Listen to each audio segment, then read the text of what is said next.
compliment of the season to you. Reading from James chapter 1, verse number 2 to 4. Consider it a sheer gift, friends, when tests and challenges come at you from all sides. You know that under prayer, your faith life is forced into the open and shows its true color. So don't try to get out of anything prematurely. Let it do its work so you become mature, well developed, not deficient in any way. God will want every one of us to build our faith through the practicality of worship. And one of the best ways to do that is to understand that trials of faith, or the way this message Bible put it, the tests and challenges of faith, is actually God's instrument to teach us character and to make us become better. We're used to this idea that whenever there's a challenge or a test, it means the devil has come or the people from a village has come. But it's not always true. Because according to this scripture, he said, you know that under prayer, your faith life is forced into an open and shows its true color. So we know how much of faith you have whenever we go through what is not palatable, what is not comfortable. Can you still raise your voice like we spoke yesterday about Paul and Silas in the prison of life?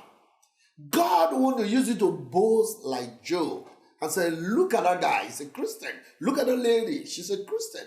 And we wait for the devil to say, let's try something and see if he will still worship you. And of course, God expects that whatever situation you find yourself, even when it's very difficult, and in fact, such worshiper God is seeking. That's how to know a true worshiper. A true worshiper is not a man that shouted when the bank alert has come, that scream and dance when the breakthrough, when the baby has come, when the relationship is working.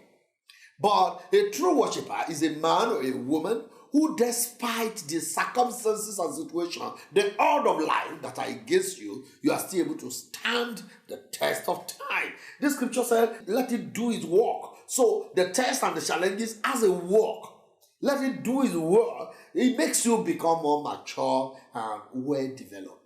So God expects you to develop and get mature when tests, trials, temptation comes your way. God is with you inside that fire. Everybody around may be screaming and shouting, and it's like God has forsaken you. God is with you more in your tests and challenges and want to bring you out on scratch. One of the best things to do when you go through it is to know that God is there. Another thing to thank him for is that his word already said in this life you will go through temptation.